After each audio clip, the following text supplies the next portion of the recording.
All right, so we're here to debate, obviously, is consequentialist utilitarianism desirable framework for a moral system?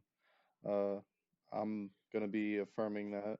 Uh, so there's a few reasons why I would be affirming that position, and that would be because mostly,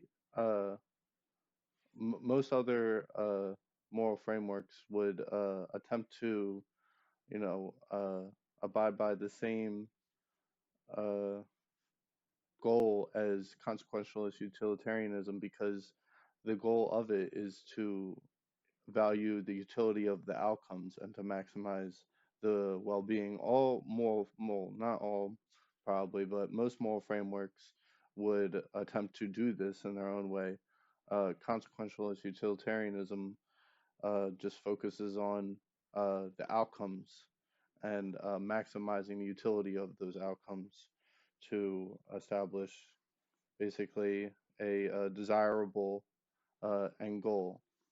And so that's pretty much it. Um,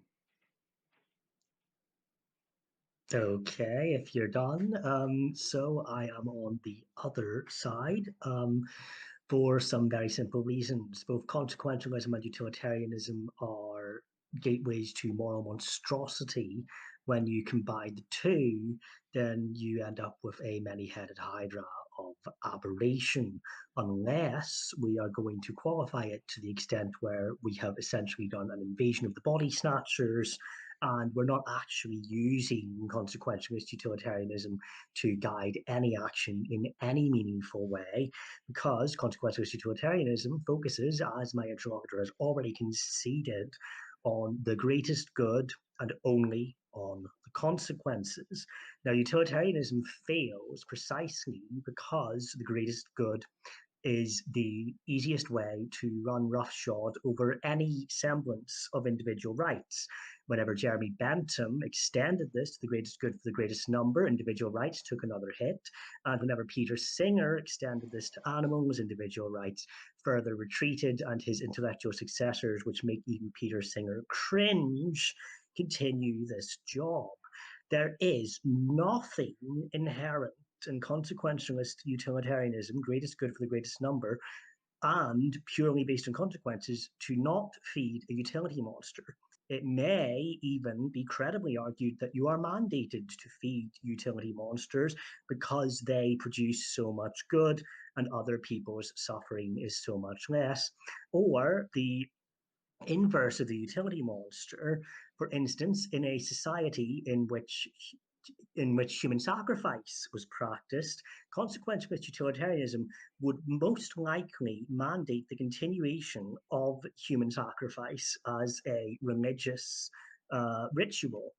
If there was a big, massive cathedral in the center of your capital city, and two children who'd been indoctrinated from birth at the age of 10 were fed into meat grinders while alive, and their screams were used as part of a transcendental experience for all the great and the good, broadcast all across the country, and everybody else in the country is sincerely having a major transcendental religious experience that produces a lot of good for them, a lot of pleasure, fills them with purpose for the year ahead, and is a massive moral and societal glue on that society. And any consequentialist utilitarian framework that actually is consequentialist and utilitarian would have no basis to condemn the human sacrifice, because the screams of suffering are a very, very, very, very small drop in the ocean of pleasure and utility for that society. So, a moral framework that focuses only on the greatest good for the greatest number, and perhaps not even of humans, destroys the value of individuals. A moral framework that focuses primarily or only on consequences further destroys this and opens the window for monstrosity. the easiest way to solve the climate crisis, for instance, would be a false flag localized nuclear exchange between India and China. There have even been studies saying that a localized nuclear war would cause a massive reduction in emissions in the medium to long term. And with India and China both having nuclear weapons, this remains the second most credible nuclear launch outcome after a rogue launch from North Korea. If a localized nuclear exchange between India and China took place, it would annihilate the vast majority of carbon producing centers in the world and a massive amount of population at the same time. And under any consequentialist utilitarian framework, it would be hard to argue that consequences would produce massive reductions in carbon emissions for both present and future generations to enjoy would not be worth the slaughter of 1 billion people when it could potentially save tens or even hundreds of billions of lives in the future. But anyone with two brain cells to rub together should surely see that that is a monstrosity. So consequentialism and utilitarianism, both on their own, produce horrific results. If you combine the two, you end up with something that would surely be orders of magnitude worse. And if they're qualified to death, eventually you are no longer dealing consequentialist utilitarianism. Consequentialist utilitarianism is just two buzzwords that you're using because you don't want to let go of the idea that you have salami sliced piece by piece. And I will leave it at that. Okay. So yeah, I can respond to all that. So basically, uh, that's like a common misconception about I'm just gonna shorten it to CU since it's a very long name. Uh, Sure, yep, so yep. so CU like that's a common misconception of it because like the examples that you gave of why it would lead to moral monstrosities, basically of you mentioned mass casualties, right? That wouldn't be abiding by or CU because as you mentioned, you are already abiding by that system, saying that it will result in mass amounts of people dying for what is perceived as the greater good. But that's not abiding by CU because basically that is the perceived greater good. What true CU would be focusing on actual results of So, if we could conduct studies to show how much carbon would not be produced after a localized nuclear exchange between India and China, and how many human lives could be living much better as a result of that, is that not part of the calculation? no, it would be. So like if there's a mass, so like there what, so specifically what are you referring to with the nuclear So there were studies that ended up on Reddit r/ not the onion years ago now that basically said that the most immediate way to solve the rising carbon emissions would be a localized nuclear exchange, most likely conducted over the Ladakh territorial issue between India and China, because it would knock out the two biggest carbon polluters in the world would be knocked out for the relatively small price of about 1.5 billion people. Yeah, so that's not practical whatsoever because that would cause unrest among people and would cause endless fighting, right? And that would be seen as as a monstrosity because it absolutely is because that would be a complete violation of individual rights. And as you mentioned, the violation of individual rights. Well, that's actually a very important part of CU because you can't violate individual rights to a large extent. Now, in small, isolated, like it would have to be a justified circumstance to But could violate. you could the biggest environmental zealot not say that the destruction of between just these two countries alone, nearly 50% of the entire world's carbon emissions would not be a price worth paying whenever we are already starting to see the catastrophic consequences of these carbon emissions, not just for people alive today, but for all the people that will be born in the future or who might even have their births prevented by what the world might look like if carbon emissions don't slow down? No, because we have that's just extremely unpractical because these countries have, nuclear capabilities of their own. So like this is not gonna, That's the point. That's the point. so we have like mutually assured destruction. I mean, if Of two countries beside each other, not the rest of the world, of two countries beside each other. oh, if they were to nuke each other, Yeah, localized nuclear exchange, not global thermonuclear, localized I nuclear see that exchange. I see that no, I see that as extremely unpractical because it would throw the whole world into, that nobody has used nuclear weapons since the US did in uh in Japan. And there's a reason because it is seen around the world because when we did it, it was a very specific war tactic known as shock and awe, and it was very effective, Yes, and it did cause yes. them to surrender. Now, is that justified under CU? I would say no. And I would say yes. So, Why? so the atomic bombing of Hiroshima and Japan prevented many, many, many, many, many We don't know more that. deaths. We don't know that. Yes, we do. Yes, we do. We have the plans for Operation Downfall. We do know that. The Japanese were not ready to surrender, and the Japanese hardliners were repeating the mantra of 100 million dead before surrender. Against that, we had the dropping of two nuclear weapons once, which also set, and very importantly, set a taboo against using nuclear weapons again. If we hadn't dropped nuclear weapons in 1945, they probably would have been dropped in the Korean War because there wouldn't have been a taboo against doing it, which would have been even worse. Well, all these things that you bring up are perceived things that we perceive would have happened, right? But these are not things that we know to be true. So you can't say that. So right now we're focusing. We have to focus on the outcomes, right? We don't know the other Yes, outcome like of the not having an situation. invasion of Japan that would have killed over 1 million American soldiers and many more civilians who We would have been don't. thrown at American machine guns with bamboo spears. So if we're gonna be forced with a moral dilemma, right? Yes, We have to do what is most pragmatic, right?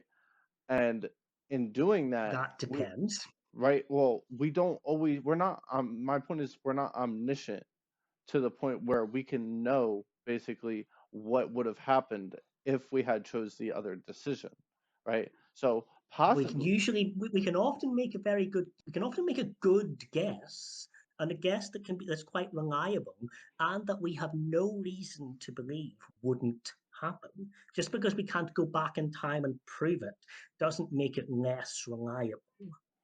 I would argue different because there's plenty of circumstances that show us that things go vastly different than how we imagined than they did. Anytime humans have tried to make a prediction about things that would happen in the future, they often are vastly different from what we imagined that they would be. When the US invaded Tarawa the year before, Tarawa and Baishio in 1944 during the counterattack on Japan, they knew damn well that these would be very large casualty events, and they were. They had to concede that the strategic advantage of taking these vital islands to strangle Rabaul was the least worst option, because the other option would have been to try to invade Rabaul. So they were able to make very good predictions on what would happen, and these predictions were right. In that specific circumstance, possibly, but we can't. There's no framework that we have for accurately predicting everything that could have happened. See, But we can, there's also the possibility in that circumstance that something something miraculous, not supernatural in any way, but like uh but like an outlier. Those things exist, right? And we we often think that everything abides by an average, but certain So circumstances can lead to different outcomes. So in the invasion of Tarawa, the outlier would have been if the Japanese dropped their arms and surrendered. Right. That's basically the only credible outlier that nobody could have nobody would ever base their planning around that precisely because it was an outlier. Instead, they based their planning on the most likely result, which is probably at least a one-to-one attrition of this small garrison in a battle that was called utmost savagery afterwards, and that prediction turned out to be right. Well, I don't want to get specifically caught up on Japan or Yeah, fair. Yes, but yes. so as far like there's plenty of other moral scenarios that I can give you to just so overall, like if in the scenario that you presented with the nuclear exchange, right? If that was Yes. able to, if that wasn't caused by us, at all, then like sure, like then that's nothing we could have ever done by that. And But then there's could we not argue that to take the idea of consequentialist utilitarianism to its logical conclusion, that you would almost have a moral obligation to attempt to bring that about as the way to do the most good in the current ecological environment no because for there's the relatively small long-term cost? no because there's plenty of other options and realistic routes, because there's other options that we could take that would be like, just peaceful, that would China's building 100 coal power plants over the next couple of years and that's is going great, and that's emitting. great, that's great, but if we No, were it's to, not. well, no, I know that was That's the sarcastic, that point. was That's the sarcastic. point. I know, but that was sarcastic. I'm just saying, well, let me rephrase it, that's irrelevant, okay, to what I'm How is about it to say, irrelevant? because How is it irrelevant? because it's irrelevant to what I'm about to say.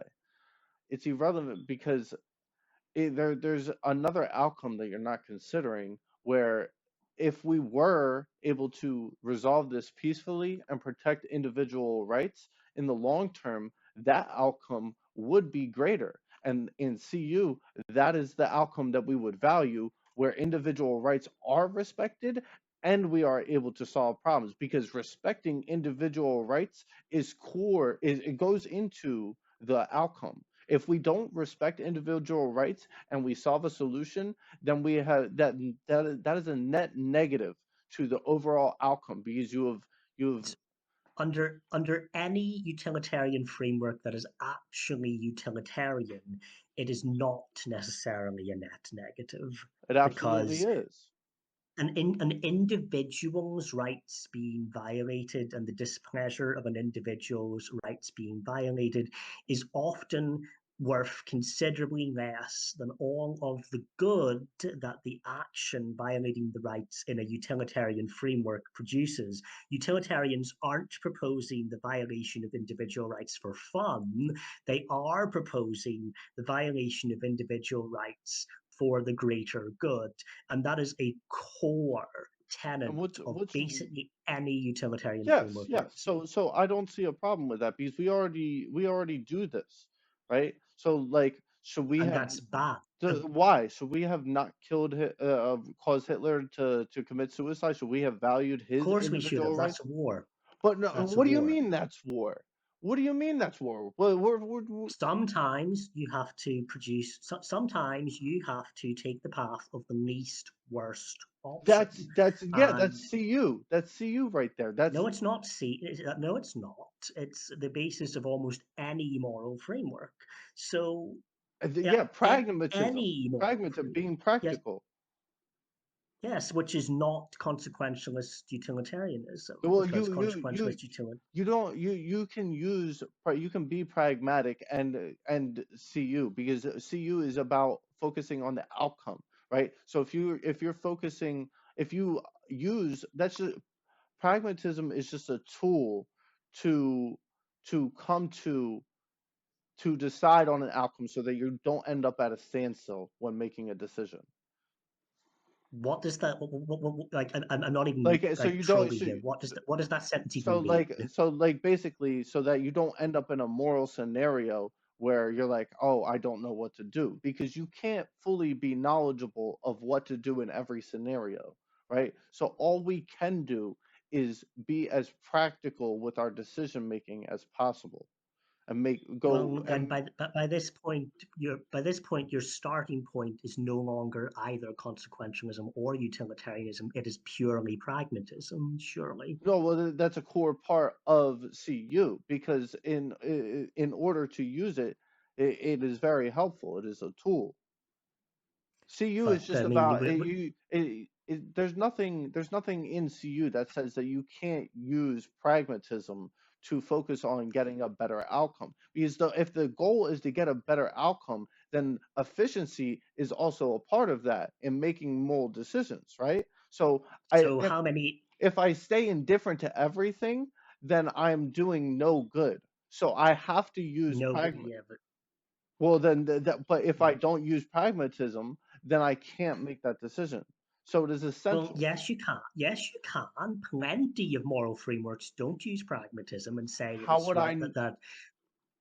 that being right or wrong cannot be judged on the consequences at all, precisely for the reasons that you already articulated, because of the difficulty of assessing these consequences or predicting these consequences accurately. So plenty of moral frameworks, including most utilitarian moral frameworks, would not argue for pragmatism at all. They would argue for, they would be doing a Herculean exercise of what would be the ideal that we can do, and it would morally obligate ourselves to attempt to reach that Right, ideal, right. not to say let's just do what we can. Yeah. So you would yes. So the all we can do is make an attempt, right? So that is what always is done. So I'm just going back to Japan a little bit.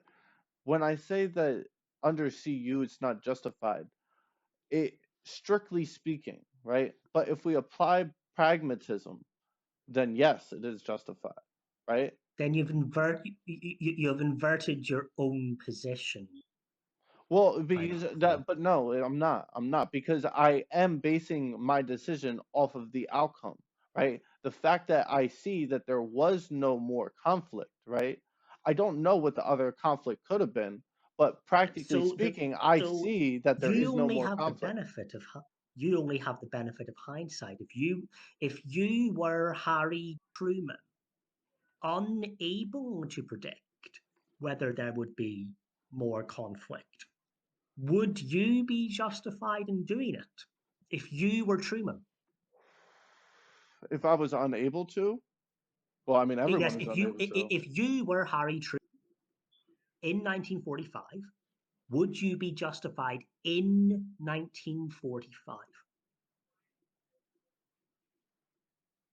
Yes. Okay, I agree, but it sounds like you don't actually want that to be the case. Well,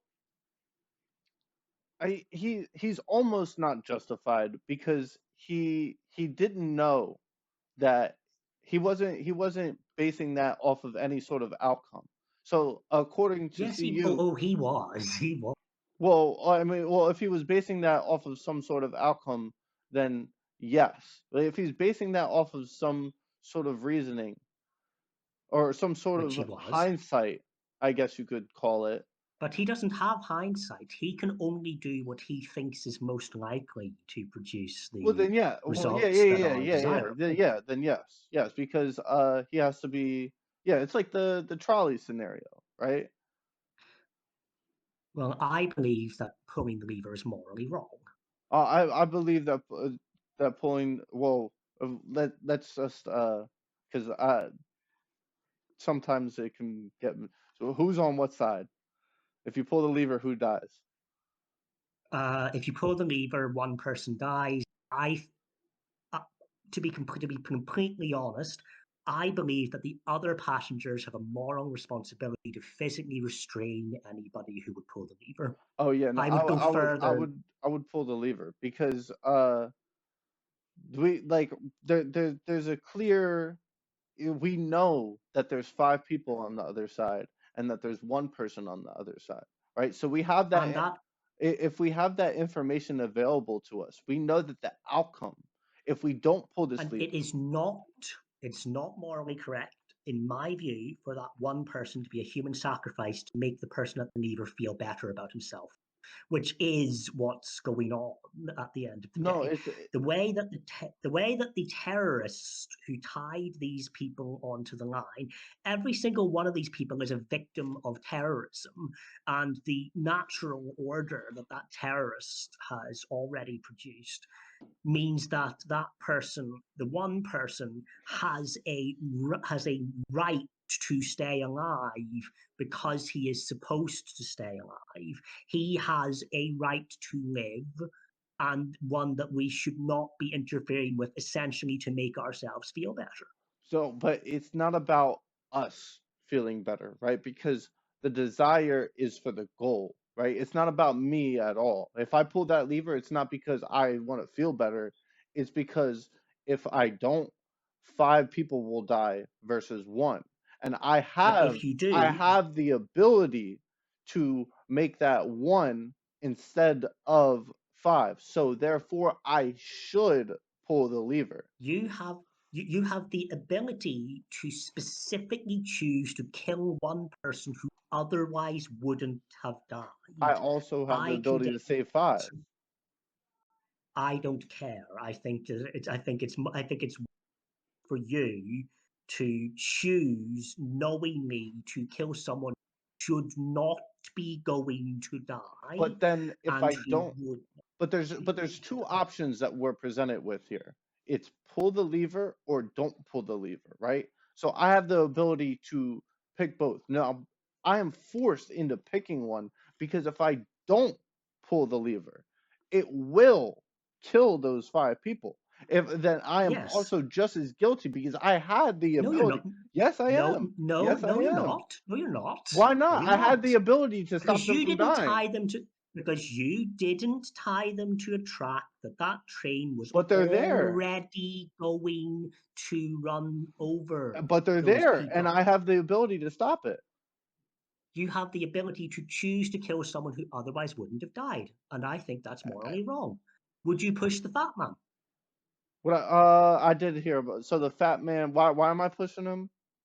So before the train gets to the intersection, there's a bridge. There's a fat Oh guy yeah, and he'll leaning over the stop the bridge. You train. push him. So that would save six people. Would you push the fat man? Yeah. I'm pretty sure I'm pushing the fat man. Because it Okay, would I'm not save. pushing the fat man either. It's because he would stop the train. And he's dead. Of course he's Well, I dead. He's hit mean, by a train. but do And he I would get do stop the wait? train. But do I also have the ability to pull the lever, or I don't have? I only have the fat man. No, you're on the bridge instead. Oh, okay, yeah. Then if he's basically the lever, then still it would be one versus it's still the same scenario as pulling the lever. So So yeah, congratulations, you've created the very monstrosity that I condemn utilitarian consequentialist utilitarian being, because every individual is now a potential human sacrifice. Well done. well if we're forced into it, if that in that You're scenario, not forced to push the fat man. No, why am I nobody's not forcing you to push the the fat man. train? The train is I'm there. You I'm there. you have the power not to push someone on a bridge. You have the power to keep walking. You're not And forced if I to. do, six people will die. Correct? Five or one, you don't know. Or yeah, You have five, no way of five, knowing. yeah, five. Well, no, So well, I have probably no. What do you five. mean? Wait, hold on. What do you mean? I have no way of knowing? Because if a train is on So you its don't way, know. Yes, but you don't know if there's anybody who could pull the lever. You don't know. In fact, you don't even know if there's a lever on the train. All you uh, see is five people, one person, and the fat.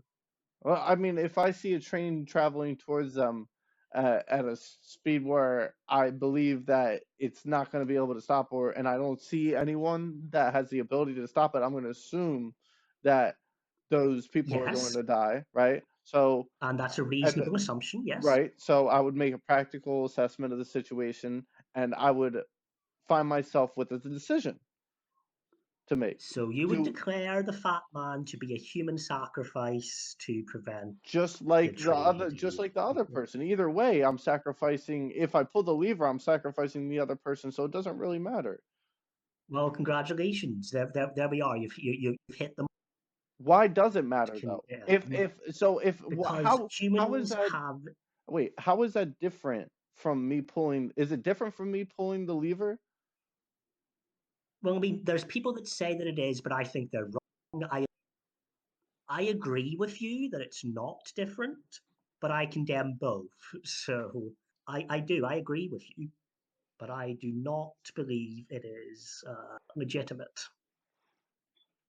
So what if the person that is what if all the people, well, I mean, I don't really like doing that because like I just why is it a monstrosity?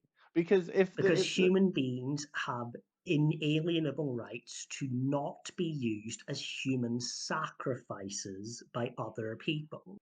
but if they were going to be a sacrifice, right? If it's reasonable to assume that other people will be sacrificed if this person is not, then and the obvious answer is that the Well, that's greater, not my problem. No, it's not my problem that other people be sacrificed, and you don't get to violate my rights and kill me just to prevent that. why is That's it is absolutely your problem monstrous. if you're faced with a scenario where you have the ability to stop it.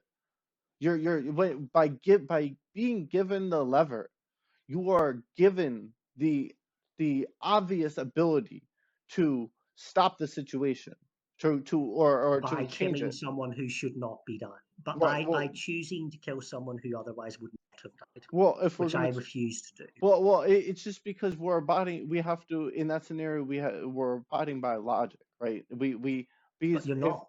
Well, yeah, we are because if we were to say, oh, only if logic means that no, that you value at all. Only if it. I don't look at them as humans. I look at them as numbers, right? Five Holy versus fuck! one. Here we go. Well, I mean, you have to if you're going to approach it from a logical standpoint. That's what logical would be. Congratulations, you're creating the road. You'll Well, accidentally code the rogue AI that kills logic is just everybody. math. Like at the end of the day, logic You're is just math. you're making the paperclip. You're making the paperclip machine. That's what you're doing. You're Well, making the paper if you want machine. to argue why we shouldn't abide by logic, well then let's talk about why we There's should. more to the world. There's more to ethics and morals than reducing everything in the world to a spreadsheet. Well, if that spreadsheet allows you to find uh the better outcome, then it is very useful in doing that. Because look at it. Let Until the spreadsheet you. let me just put it to you like this, right? The reason that if we're gonna maximize human well-being, right? If that's the goal, right? Of is that would that be the goal of your moral framework? To My moral framework begins and ends with humans' inalienable rights. That's it.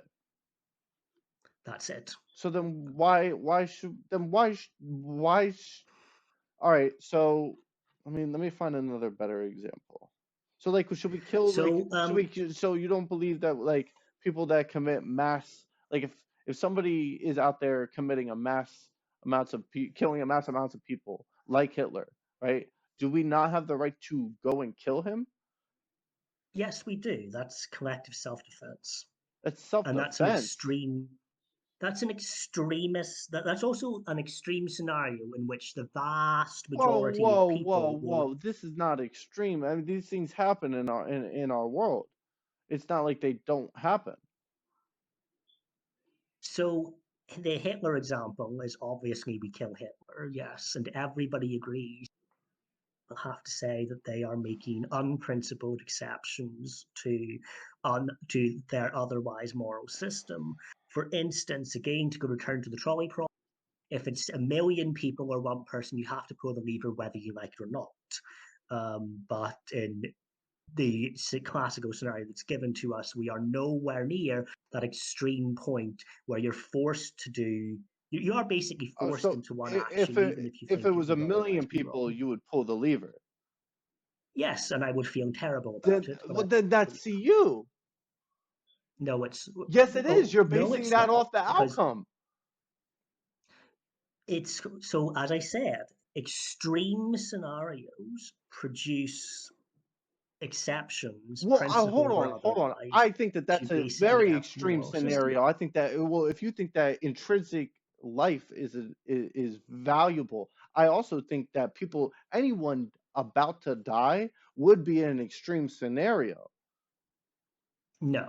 Yes. One person, no. Two people, no. A million people, You don't find yes. The that as a numbers are fewer. monstrosity? You find that killing one person to save five people would be a monstrosity, but you say that Yes. killing one or two people is not something that's extreme in a scenario. I think anyone In the dying. same scenario, which scenario are we talking about?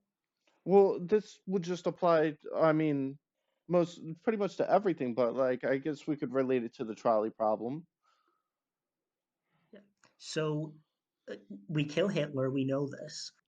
So let's go to the other side of the argument, which is would you sacrifice the children after at the start of the year?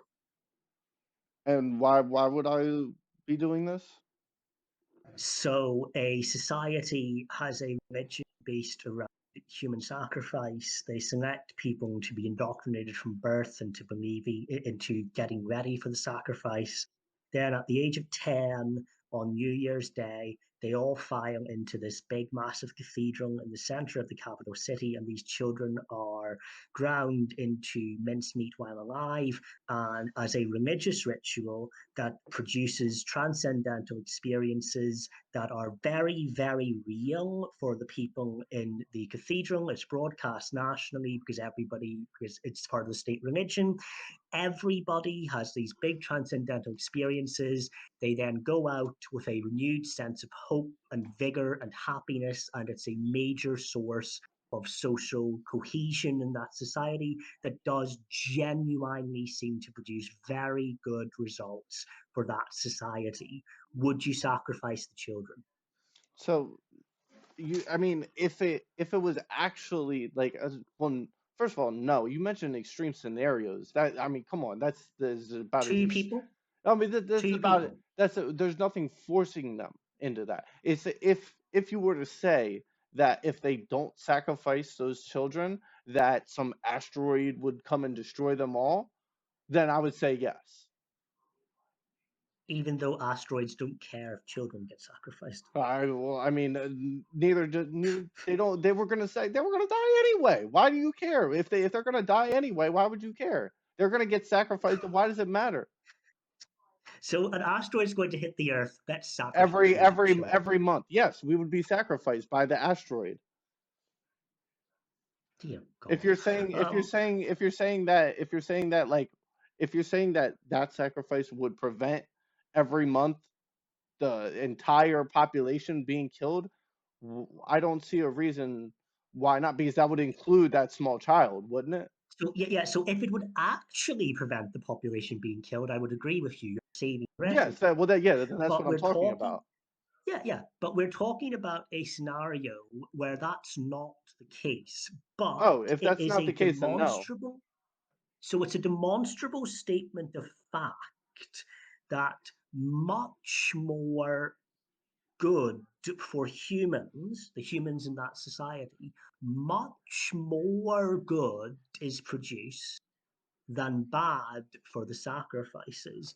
Doubly so when the sacrifices themselves have been indoctrinated to believe that they are dying for a good So what cause. you're referring So, to, just to steel man you real quick, what you're saying is that they believe that that is the greater good, but in like actual reality, it is not the greater good. but in actual reality, it might be because everybody in the cathedral, which is thousands of people, are having wondrous transcendental experiences that make their life better.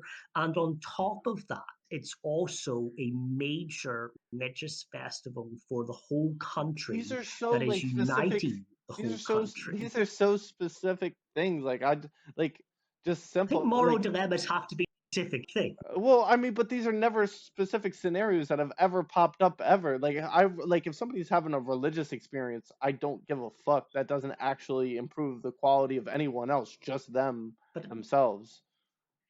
so improvements in the quality of the lives of, let's say, 3,000 people are not part of a utilitarian calculus good for the greatest number. 3,000 compared to how many? To people being sacrificed. Two people. So yeah, if we just put it like that, 3,000 people stay alive, two people get sacrificed. No, Yes. 3,000 people have, so the amount of good for 3,000 people goes up a lot. The amount of good for But when you say millions a other lot, what people. does that mean? It has to see, like you say, when like you said earlier, with well, it has to pass a certain amount. With the if there was a million people on those train tracks, then you would pull the lever, right? So that's Yes. exactly what I would do. It would have to pass that certain threshold of being justified. That's exactly what So CU is. the CU big is moral always trying. problem with Go ahead. So there's a big moral problem with both consequentialism and utilitarianism in this scenario. The big problem for utilitarianism is that the greatest good for the greatest number. Thousands of people are getting a lot of first-hand good. Millions of people are getting a lot of second-order goods from social cohesion versus two people dying. From consequentialism, it is an observable statement of fact that this is helping unite society and helping provide people with purpose. And because the people are indoctrinated into thinking that it was good, it's probably not even causing that much harm to them from an outside perspective. So, but I think that it is always wrong to make people human sacrifices. And I would actually say it makes it even worse when you indoctrinate these people because you have essentially destroyed the moral compass at the same time. But utilitarianism would surely mean that the greatest good for the greatest number is to do the human sacrifice.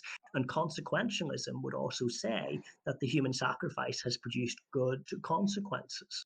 I think that you completely abide by CU because you say that Hitler dying was a part of the greater good. Like that's exactly like you say never that you can never violate those individual rights, and that is the monstrosity. But then you say that if we do it with Hitler, oh well, that all just goes away. Well, you're contradicting yourself.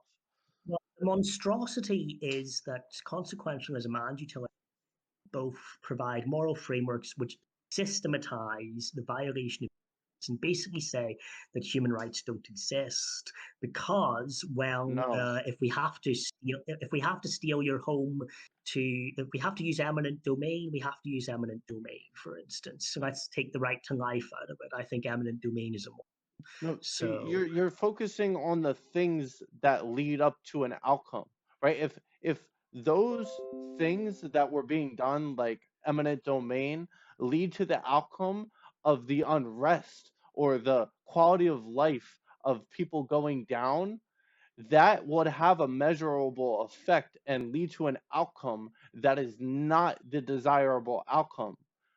That is not the goal of CU. CU is to do the opposite of that.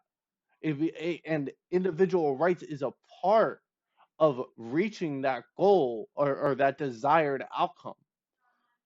It's essential. So So, well, you basically discard both components of both the C and the U get discarded at that point. Surely, under any consequentialist framework, bulldozing two homes to make a highway has produced a good consequences, and under utilitarianism, greatest good, greatest number, many more benefited from the highway or the railway than two people have lost their homes. I think it's wrong to turf these people out of their land. Most utilitarians, most consequentialists don't.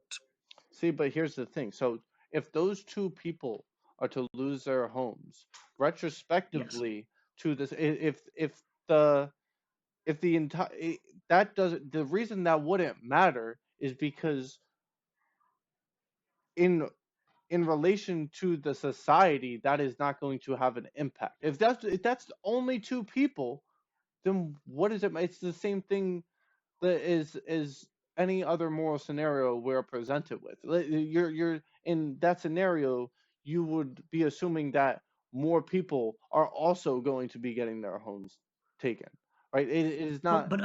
a lot of historical eminent domain cases have been relatively small pieces of land in the grand scheme of the relevant projects, relatively small pieces of land being taken for and highways and railways. and over time that number increases, right? And these people, their quality of life will have an effect on the people around them, right?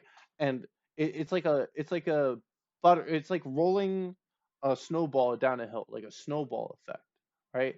You I mean, hardly. Confiscating random patches of land to build Why do you interstate even know that highways is this is an hardly going issue? to Why do you even produce. know that this is an issue if it's not affected enough people? You wouldn't Because know you wouldn't know it was so of it existing if it didn't affect enough so people. building a railway between New York and Los Angeles would not affect lots of people, for instance, Well, if you're gonna say that it will benefit those people that get to ride on the highway, sure, but which is the many, and it would but we're benefit both also not states. we're not you're not using CU correctly, right?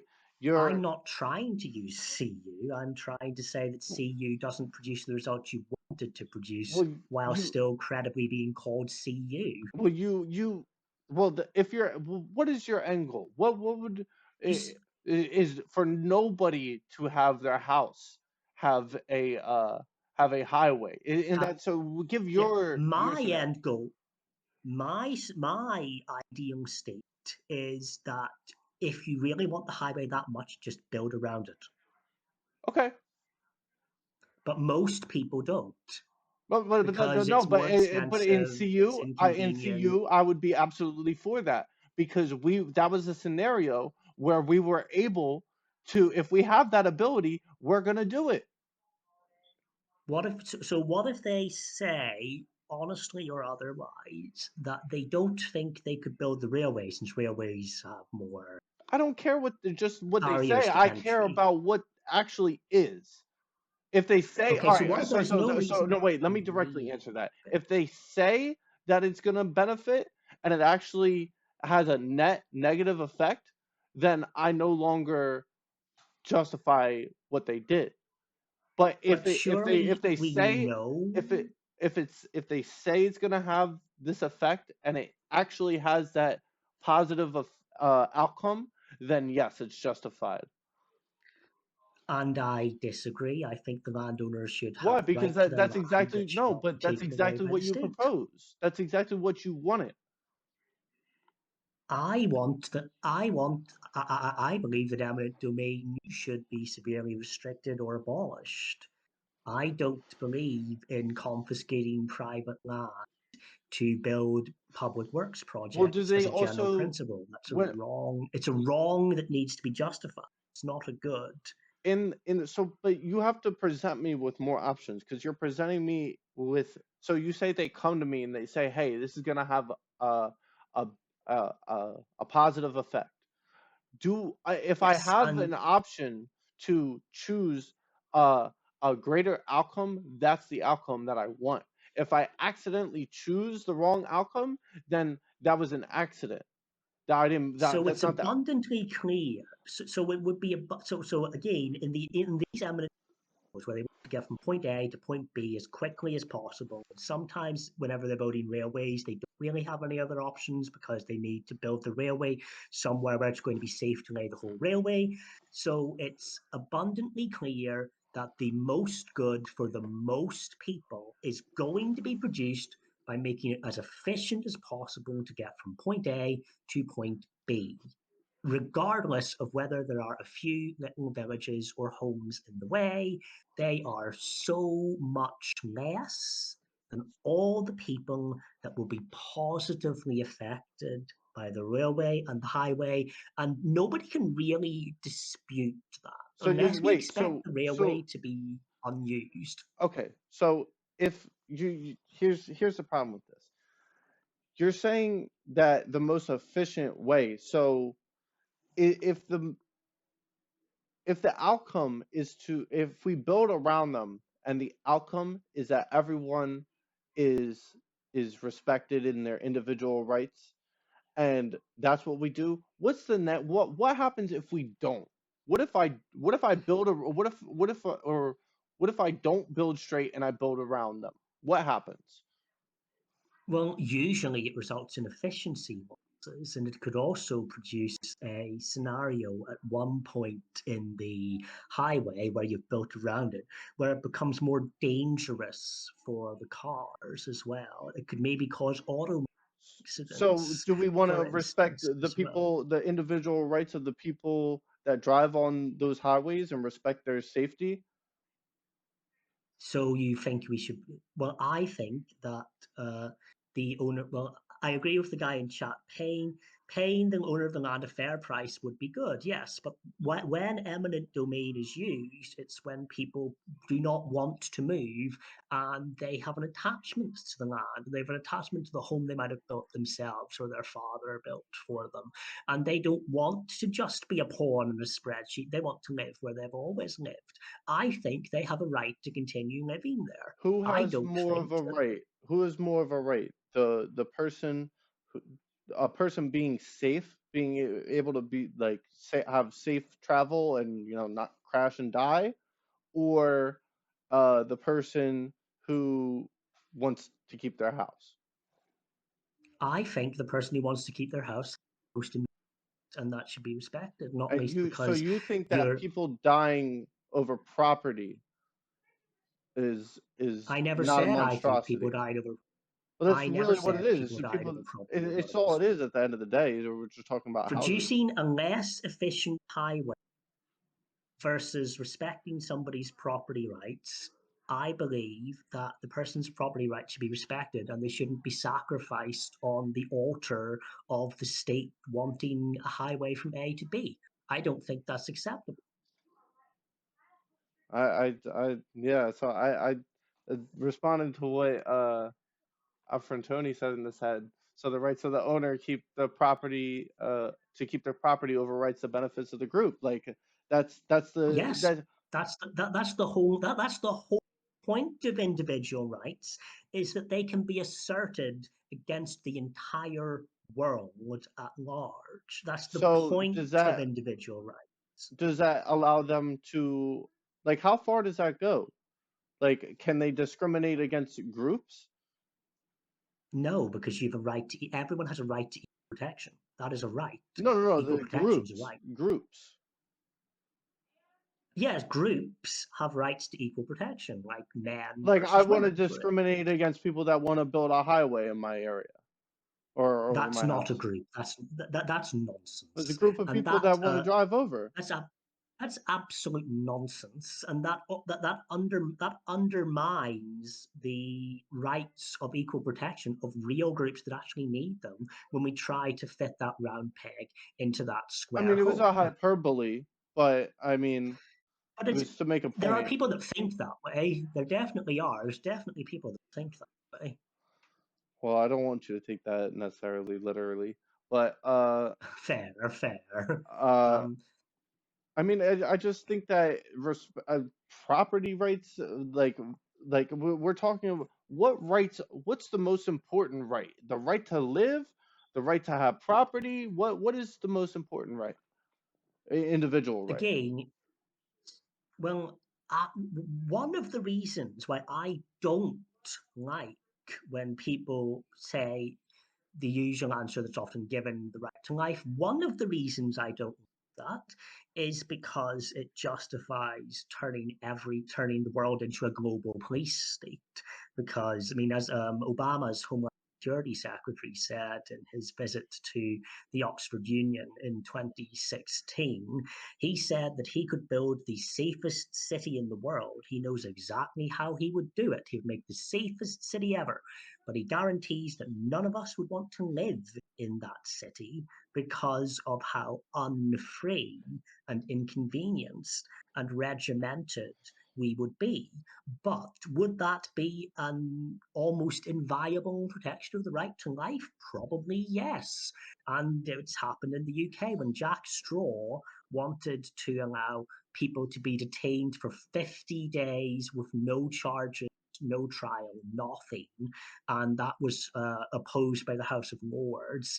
Jack Straw gave radio and television interviews saying that how dare the House of Lords care about the right to privacy or the right to a fair trial when the most important right's the right to life. So I don't like this discourse precisely because it produces results like that and it violates far more rights. So would you say that people have a right to live? The right to life is a right. Okay, It so exists. so yes, you do agree that people have a right to live. Yes, but they don't have, but the right to protect that right to life against terror attacks, for instance, does not justify detaining people for 50 days of trial because they might be a member of Al No, yeah, no, Muhajirin, for I instance. don't, yeah, I don't think that that justifies that because Yeah, I mean, I mean, it's clearly unjustified, right? As we can see, it is unjustified. So if we can tell that what it is doing is not necessarily actually producing any type of measurable result, because we don't know if those people are terrorists, well then it is protecting us from them. But if they're not, well then but it's even if not. they are terrorists, they haven't. Even if they are terrorists, they aren't even being detained for conspiracy to commit a crime. They're being detained. So this was the measure. It was not passed in Britain, but this was the proposed law. Would have allowed suspected terrorists to be detained preemptively for nearly 50 days with no charges, no warrants, no Yeah, no, I would disagree sus- with that. I would because they no haven't. suspicion. Yeah, I would Yeah, disagree because the bar of evidence isn't high enough to prove that yeah. that person would have a negative outcome. So yeah, so I'm using CU right a little bit because uh I'm well, and mostly pragmatism to So, what would you make of the argument that a lot of people who supported it, because it was unpopular, but there was a reasonable amount of people who said that it was okay. What would you say to those people who would probably say that the discomfort of a terrorist, of a suspected terrorist being held for 42 days is worth nothing compared to the relief that he's not on the street? And in a utilitarian framework, if you quantified that, you could find that the good is coming to the people on the outside, outweighing the pain of the person on the inside. What would you say to those people? uh could you simplify that a little bit? Like who the people who are The against the people who release? supported, so the people who supported the law said that these people were not being picked at random, which is let's give them, let's say they're being honest when they say these people are Mm. not being picked at random, and the discomfort that they feel about being in jail for weeks on end with no charges is worth considerably less than the relief of the people outside knowing that this power exists, which is Oh, so the allegedly people supposed to be relief. that want them to be in there because they fear the That they danger. might be terrorists, yes. Okay, so yeah, so what I would say to them is, tough luck. They haven't done anything. There's no That's outcome. what I would say. Yeah, well, I would say tough luck. I would, yeah, I would, because I'm focusing on what is the outcome, right? There's no outcome that we have to base our decision on, keeping those people incarcerated. Well, sure, and surely then the same goes. Somebody drives ban property on a highway. I'm not responsible for the fact that for him driving drunk or speeding or whatever banned any more than I would be in an inner city where the idea of demolishing houses to make the roads straighter is less palatable. I mean, I'm not even going to say it's completely unpalatable. I know there's people that would agree with that. It happens in China all the time. That making that they observe that making the road straight reduces the risk of accidents more than anything else. So if there's houses in the way of a straight road, they can demolish them, and they do. They do it in inner over there. So this is the same kind of speculative law, surely. So if we can measure an amount of people that it is saved, like if we can estimate that if we were to make this road curve around this person's house, that, let's say, I don't know, 100 people would get into a fatal accident, right? Then I would say that, well, that person's right to have that property doesn't, like, they don't get to be in the way of, like, or well, I would also weigh the fact that Yes, that they person, do. well, hold on, well, I would also weigh the fact that what right does that person have to build the road there in the first place? Is there no other location for them to build that road where they can build it in a straight line? And, like, is that the only form of progression So to increase so again, overall human quality of life? the best results will come from that road and that location. And I mean, I'm going to give the government the benefit of the doubt here that they're not just Okay. picking these So locations at so yeah, random. so basically, if we were to apply this sort of like logic to everything and say that individual rights are to be ultimately respected, then that would also branch to things like religious violence and shit like that, because somebody would say, oh, well, this is, you have to respect my right to hold these beliefs, that I should be able to slaughter people that are of a different belief than mine. And I totally reject that.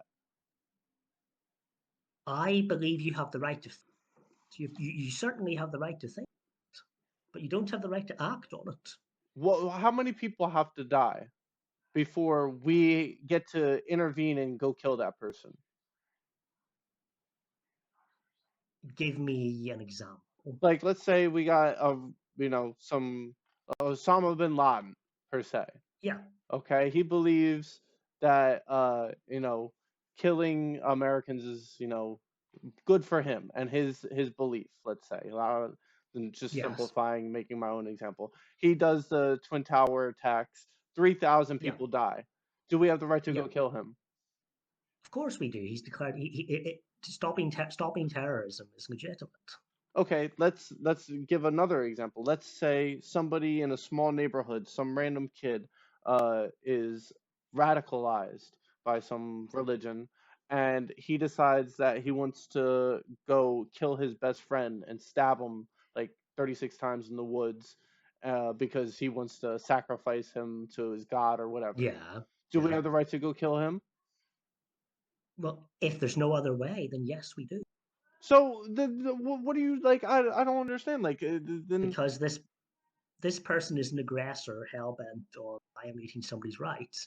But what would happen if that? What would happen if his friend was sacrificed to a religious cult of 1,000 members, including community leaders, So and anyone who they violates any sort of individual rights, we're allowed to just chop their heads off. no, I never said that. But like when are we allowed to do that? Self What? self defense is legitimate. Defense against imminent violence by No, no, another no, no. person Let's is say that, legitimate. no, no, no. In the scenario where the person takes their friend out to the woods and stab him up or whatever, they already did that. The person's dead. And We don't have the right to kill him afterwards. No. oh no, not afterwards. What if they say I'm No, going to we do don't it have the right to again? kill What him. if they say they're going We to don't have do the it right again? to What if they say I'm going to do it again? You let me out. put him on. Then we put him on trial. That's what we do. We have a legal All system right, for let's that. all right. We don't Let's need say to they kill him. kill. Let's say he takes out 5 people instead of just one. Like he does a mass shooting. Yeah. If he still has the gun in his hand, we have a right to kill him. If he still has the gun in his hand. Yes, if he still has the gun in his hand, advancing towards the police should open fire. What if he's not pointing it at them and he's just like I'm done. Then the police, then we do what would happen. Okay, we would approach him. We would have a gun trained on him that if he was to make any sudden movements, he'll be shot. Right, and then we put him on But we trial. approach. And then we put him on trial. What's the penalty? I don't believe in the death penalty, so I would put him in prison for life without parole. That's the same thing. It's the same. Just a No, it's law. not. That's come on. State He never gets state out. mandated He, execution. he State mandated execution is not the same as he's putting gonna someone in die prison for the rest eventually. of their natural life. And he's going to live a life. And some people have. In a If you box. believe the You if think? you believe the clemency Hold petitions on. that get submitted to governors before somebody gets executed, people can live perfectly fulfilling lives in prison while still being kept away from Really, society at really. You large. know that Yes, when you're in prison, you lose your rights. Your individual rights, and you're allowed to become basically a slave. Literally, I actually. don't. So I don't agree with forced leave prisons. So, well, you agree with restricting their move. What about solitary confinement? Um, I believe there are possible. I mean, it's my jury's out on. I believe there might be situations where it can be justified, but certainly not for days at a time or weeks at a time with no human interaction whatsoever. I think that's wrong. And you think that the solution is to keep that? Do you think that the solution would be to just keep them in there forever and never let them out, no matter what, To keep them in prison, for life life? without Like parole, actually, yeah, yeah, no parole. yes, barring clemency on compassionate grounds. I just see that as like the person's gonna die in there. They're not gonna. They can't do Yes, shit with their life. It's just yes. social confinement. I don't really see how like this is that person has no life. They can't go do anything. Again, if you believe lawyers' petition sent to states' Supreme Courts, the US Supreme Court, and state governors all the time when people are asking for clemency for death row inmates who've been on death row for 20 years. If their lawyers are telling the truth, then these people have often turned their lives around and are living quite fulfilling lives in prison. You think that being on? Do you think that they're fulfilled? Hell no. If you have you read, do you read the clemency petition? Because I do. I'm just focusing on like antidotes isn't really gonna like do anything for me. But like I mean, it's just ridiculous to assume that people that are on death row are living more fulfilling lives than somebody who's out in the free world.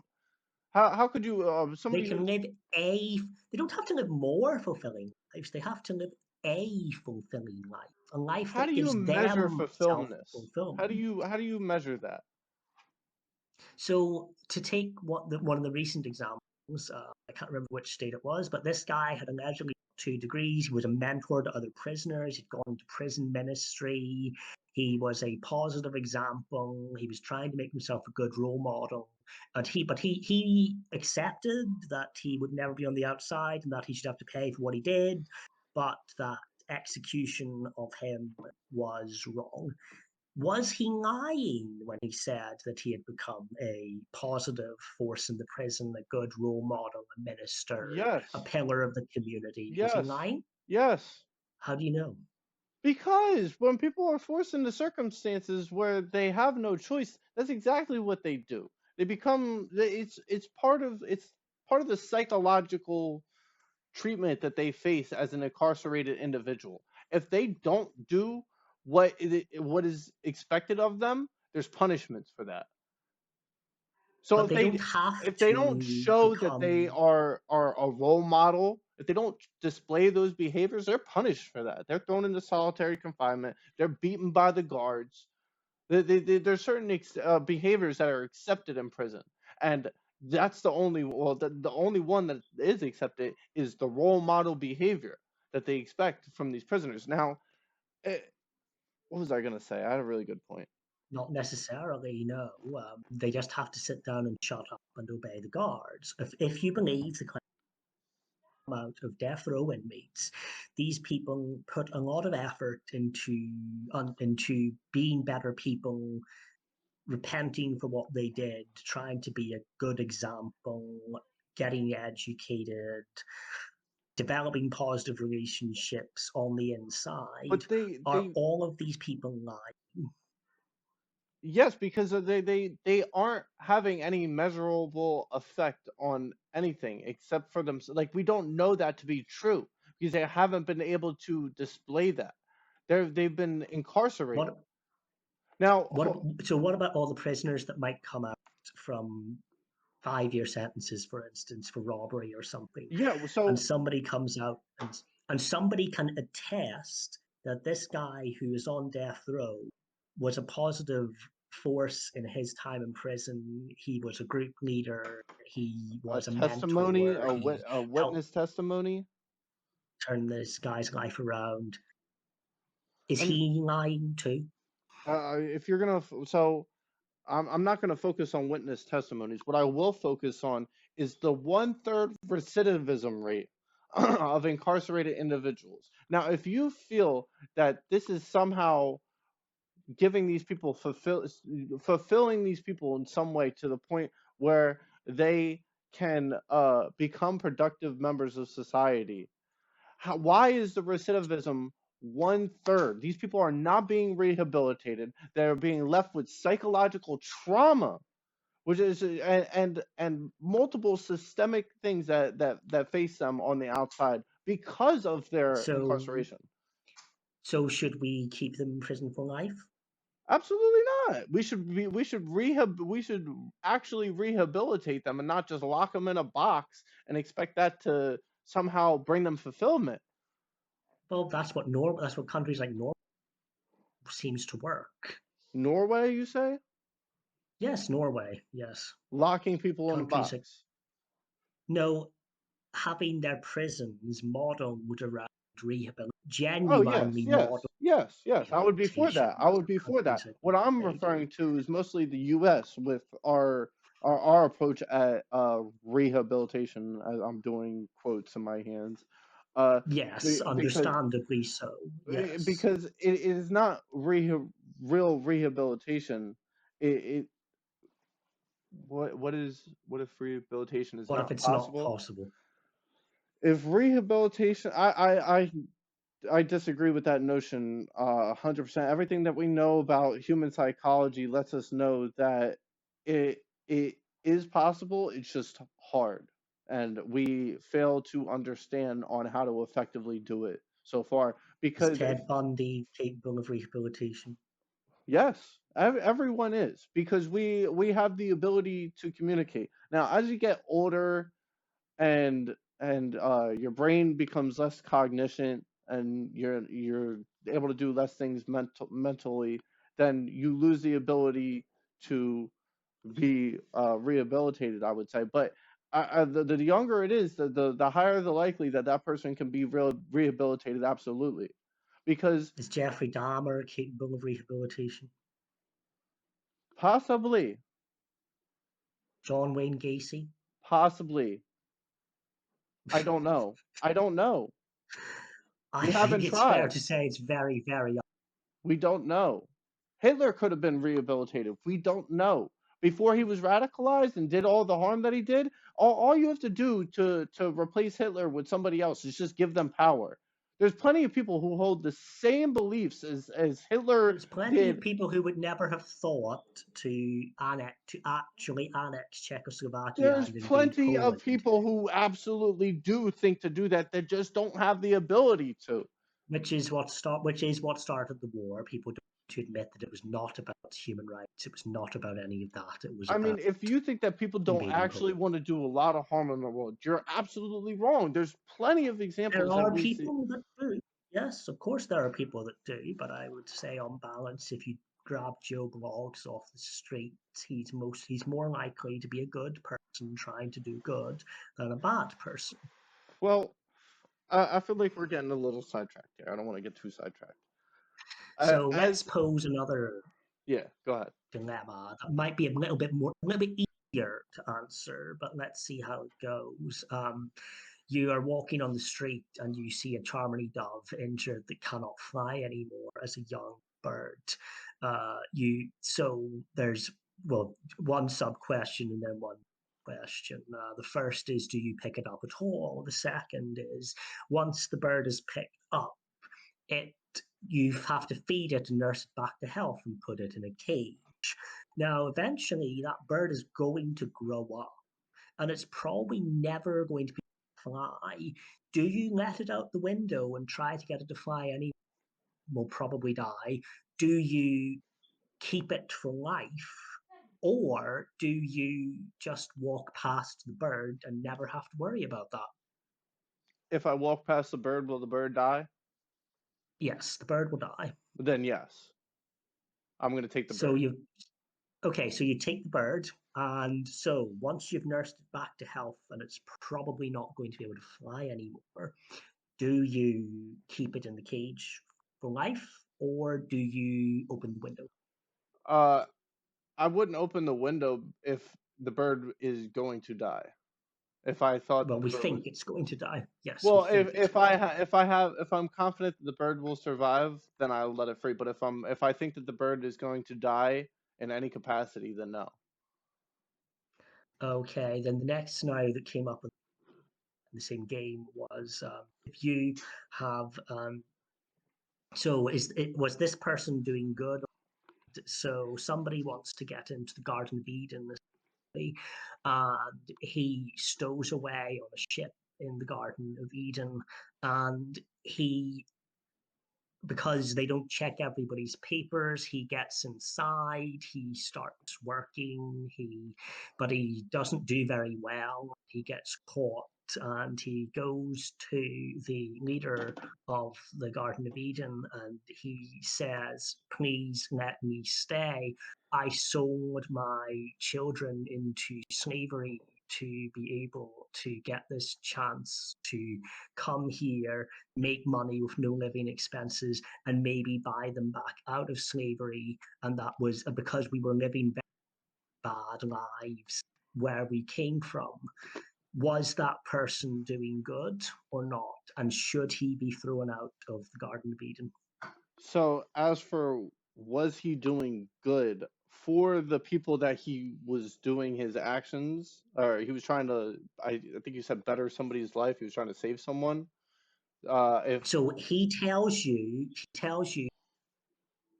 slavery to get the money to store away in the Garden of Eden, but he was going to bring the money back from the Garden of Eden to buy them. Did he have to? He was forced to sell them into slavery. So he would never have got to the Garden of Eden without doing that. So that was the goal to get to the Garden of Eden. That was it. Yes. Wasn't Well, the to goal was to bring get to the Garden them. of Eden. It was to bring them as well. So he tells you that Eden, the exchange rate, that he would be able to purchase his family and hopefully get them to come with him. But if he didn't, so he's telling you that if he didn't do that first, then they would never have had a chance.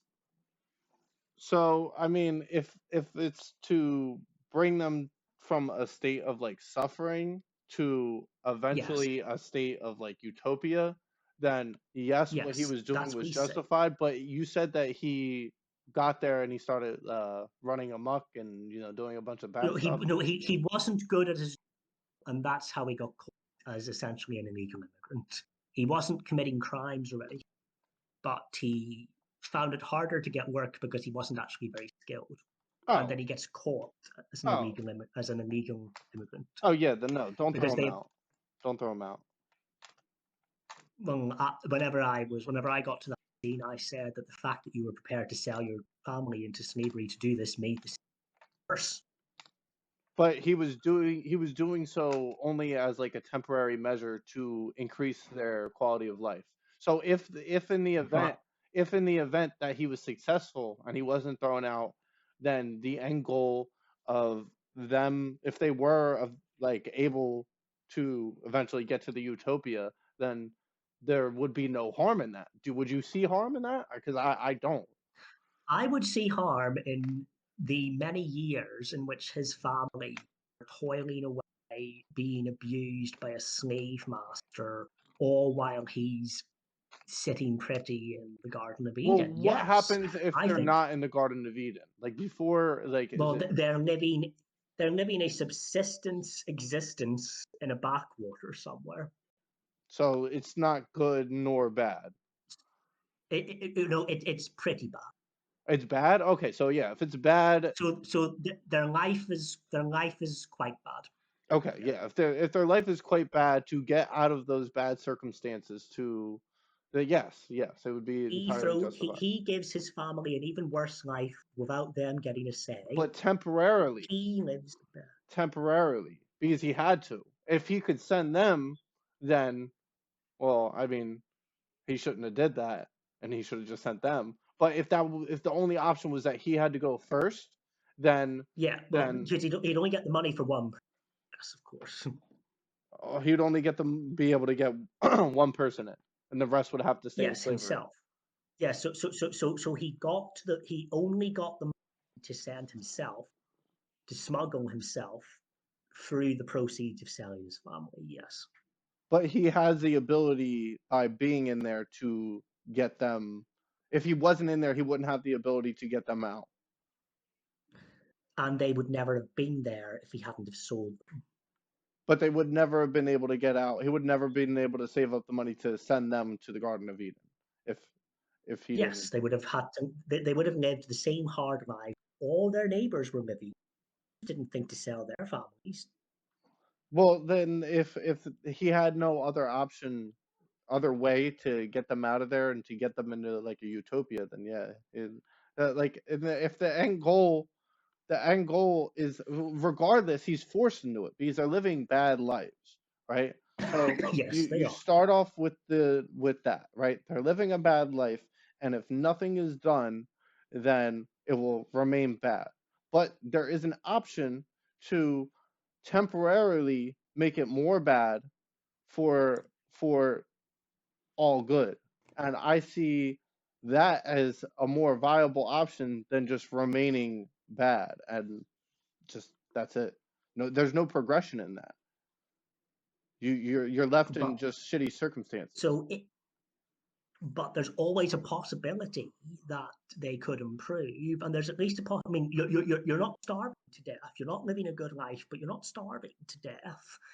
You and there's so many things that could happen in the there's so many things that could happen in those intervening years, but you decide the possibility of utopia is worth everybody else suffering. I don't think that's right. The possible you say everybody else, but it would only be like a few people. It wouldn't be Yeah, your all. family, yes. Well, Your I mean, family, yes. well, we can't say see the I don't it's just like you don't like how people say uh life is a right the way you put it. I don't like when people say, well that's a Life family above all because else, well yes. you're appealing to emotions, right? Because we shouldn't look at it from an emotional aspect because that's not logical. But then That's we'd be actually a selling. logical fallacy. So would selling strangers be okay? Selling straight, yeah, I mean if they're also able to get into the Garden of Eden, then yes. I mean, it would be the same as if it was the family, right? Because we're approaching it from a logical standpoint, not an emotional. So the chances I are the don't same. think he has the right to sell other people into slavery. But he's doing so because the alternative would be that they have to live a bad life, and that's it. And that's all they ever get to. They never have the option of achieving a better outcome. Well, they don't have the option of going to the Garden of Eden. They are living horrible lives for years, while he is living a very good life in the Eden on the understanding that he can then bring them back afterwards. And he thinks they'll all live happily ever after in the Garden of Eden. Well, you I say he thinks, don't but if they think that's don't, just so if they don't get to live happily ever after, then no, he was not. He was not justified because for all he knows. So he isn't does want to buy them back. He does. He's not lying, but he'll use the Garden of Eden money to pay a couple more smugglers to get his wife and his son into the Garden of Eden years later. yes, like They we will all we be in the Garden of Eden. we do this Yes. all the time. Like even like personally, I feel like we do this. Like I'm trying to find a good example. Like for instance, like when you have an itch, right, on your body, it's because a certain cell is uh is dying and you need to remove the skin, right? Like we do that instinctively, like because it does lead to a better outcome, and we know that. Like for instance, like if you weren't to, or a better example, I guess, would be like if you were to not shower, right? You would have a microbiome all over your body of bacteria or whatever, and if you were to shower, you would kill them all, but you would increase your health by doing so. Yes. So, like, But how I'm not a Peter. I don't. I'm not a Peter Singer parody. I don't believe that that factors into any moral equation. what my point is, like, whether we think that we use CU or not, we already do, because everything that But you're worried about is the individual rights, but those you indiv- alternate between so you if you're alternate between saying, defining other positions if you're saying, and hold on, saying horrible things. well, the thing is that you're saying that CU creates monstrosities, but the goal of CU is to make sure that monstrosities never happen. See, That but doesn't mean it doesn't create them anyway. but the goal, yes, but that wouldn't be that's not the goal of CU. But your goal is you're intentionally saying, I don't care if this monstrosity happens because it has nothing to do with me, or I want to respect this individual's rights over this person's safety because it makes me feel better about how they feel. But you're not No, it's weighing the because nobody outcomes. has. If is I am weighing the outcomes. I'm just using a different. I am weighing the outcomes. I'm just coming to different conclusions. I am weighing the Well, if outcomes, you are and weighing I the don't outcomes, want then to. that's exactly what CU is. CU is not any time you weigh the outcomes. That's absolutely Yes, it is. because That's CU. exactly what it is. No, It's no, no, no, work. no, no, no, no. By definition, any moral system or lack of a moral system, like any way to have any value at all, It's in the whether part of name. a system or standalone, no, you don't get to define every other position of existence, which is what that does. Saying that weighing up the outcomes is CU, that is trying to dishonestly It's no. It's literally in define the name. That's why it's called everything out of consequentialist utilitarian. existence. No, it's literally what. That's why it's called what it's called, because you're weighing the utility of the consequences. Literally. Hold on. Which I is want. not the be all and end all Hold of on. Hold moral on. and ethical reasoning. Can I pause this? My bad. Yeah. So I mean, I do. We have been going a while. I would like to move into a wrap up if possible. But the one thing I Yeah. will say, based on what we just said, is that CU is not the act of reasoning, of weighing these things up. It tells us what to weigh up, what matters and what doesn't. Like any moral system. It has to tell us what matters and what doesn't matter. What do we weigh up? What value do we give it? And how do we come to the conclusions? It has to give us reason for the right conclusions. That is a distinct thing that CU does differently to other moral systems, because other moral systems weigh different values, they have different ingredients, and they have a different idea of what is and isn't the best outcome. So reasoning to the best outcome is not CU unless you use the principles of CU to come to your moral conclusions. So it has to have a system, really. It has to have what matters and what doesn't. It has to tell you what you weigh. It has to tell you in what circumstances do you make exceptions. That's what any moral system does.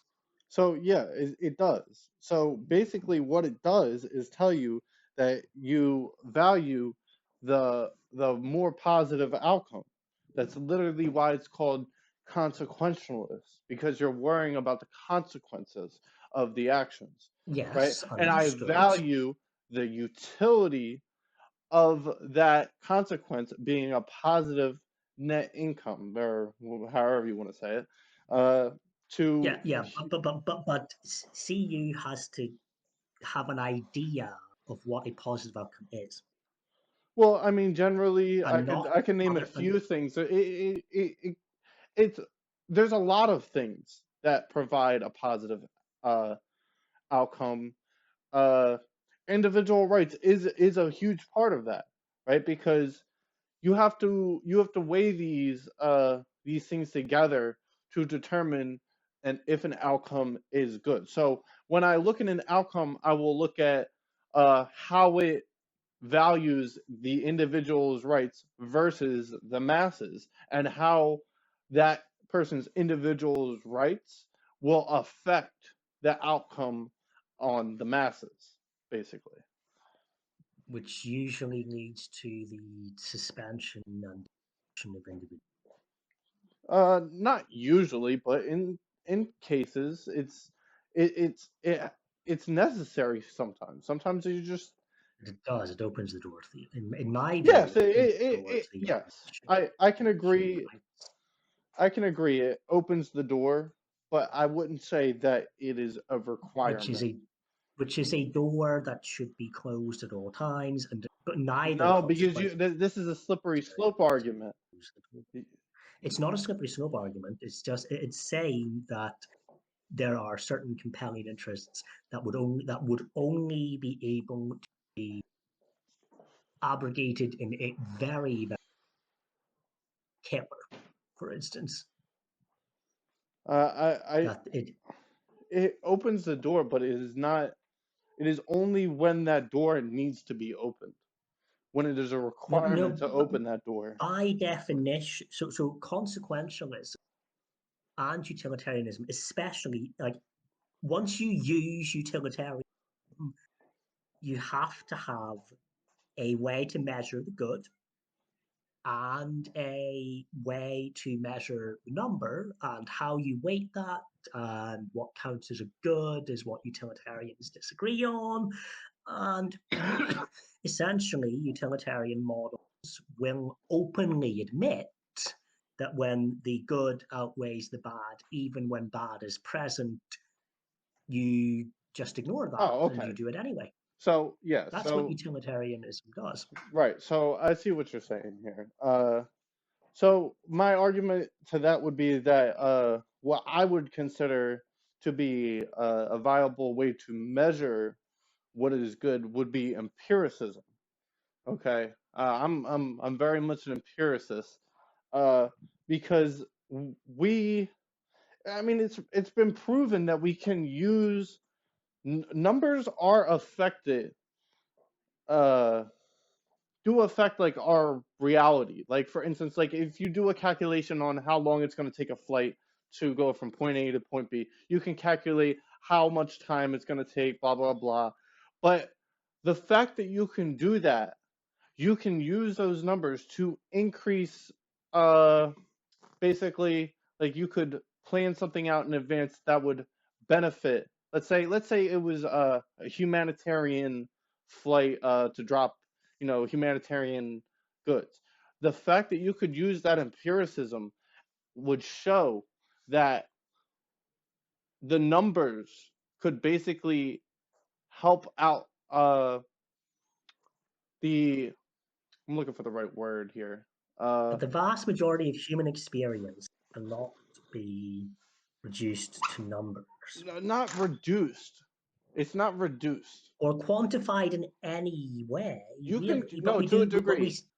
You can do it to so we know there's a mass. level of uncertainty, but there is it's about probability, right? So like you were saying, how we look for what is likely most accurate.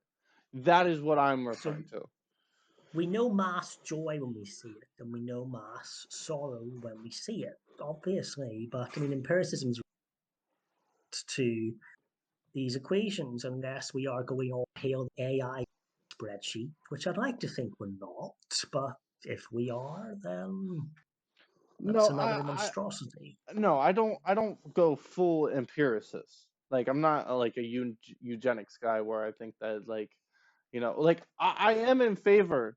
Look, I'm gonna say this just real quick. I am in favor of CRISPR, but only to cure So am diseases. I. Only to cure diseases. I'm.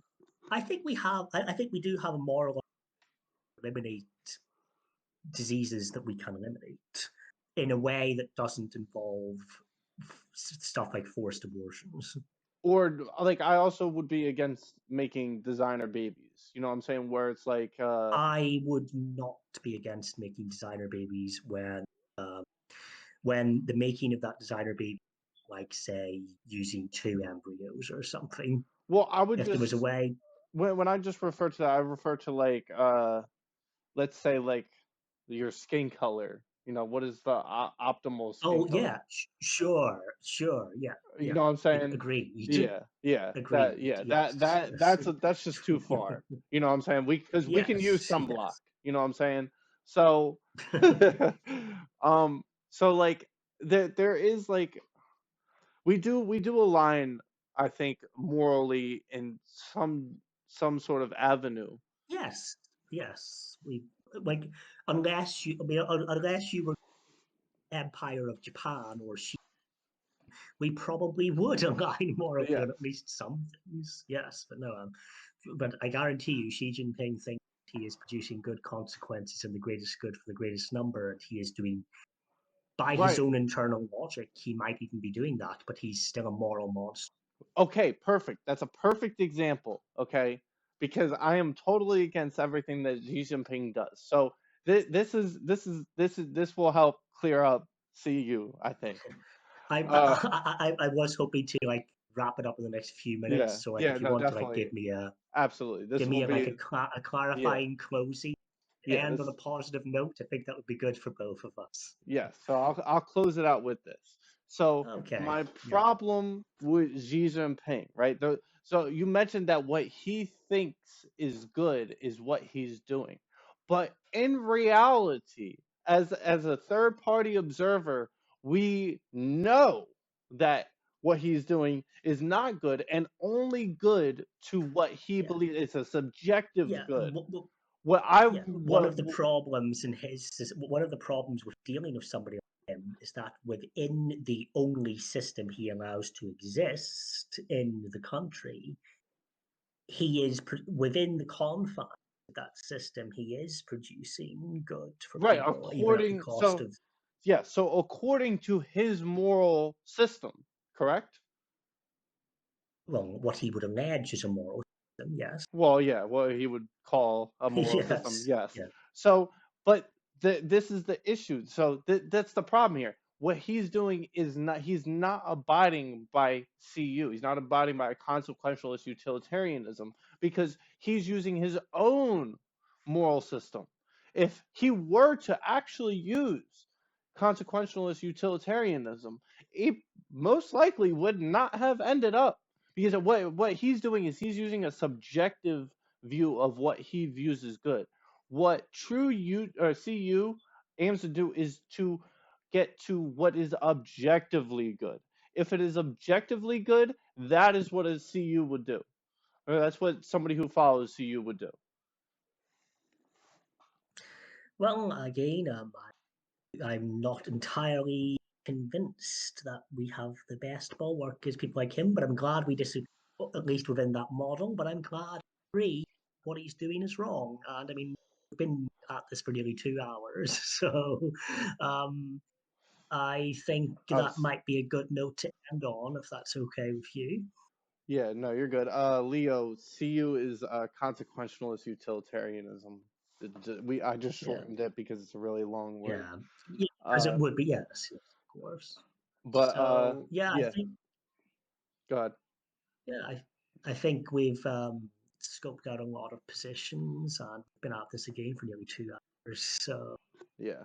and I think we've reached at least some point of agreement on that. Yes, So definitely. it's probably a good place to end, if Yes. that's okay. Yeah, no, this is a Well, good it time. was certainly a very interesting discussion, and I hope to see you around the challenge board again in the future. If you have any specific issues on politics, religion, philosophy, what have you, that you'd like to push the feelers out for debates on, then make some threads, see who bites. And yeah, it was a good discussion. You can argue quite well for your positions, so it would Thank be you. good to see you around. It would be good to see you around again.